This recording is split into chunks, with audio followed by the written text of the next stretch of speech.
Remember, this is you know, it's a production car, so these were thrown together. A mate of mine used to, I used to drink with him in a pub years ago.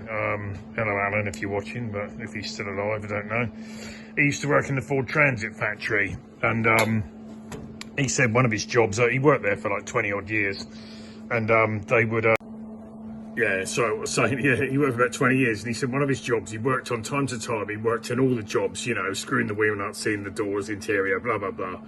And he said one of his ones at the end of the line, when they rolled off and they were all painted and done, and some of the stuff wouldn't line up, they would literally just get rubber mallets, pull stuff, beat it, whack it, get it, make it, beat the hell out of it to get it so like the, you know, bonnet open and shut properly and everything like that.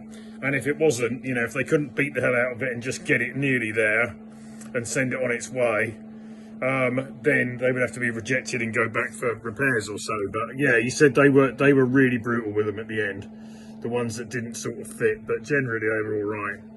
But he did tell me another story. Him and his mates, they used to sort of, you'd have like, as the car rolled past, you'd have like your job, so you'd screw on the four-wheel nuts, and you'd stick the thing in the dash, put the thing on the roof, put whatever plastic was coming on the thing and click it on wherever your job was. But there'd be a few of these things that you would do in that little section as it rolled by for like the 2 minutes.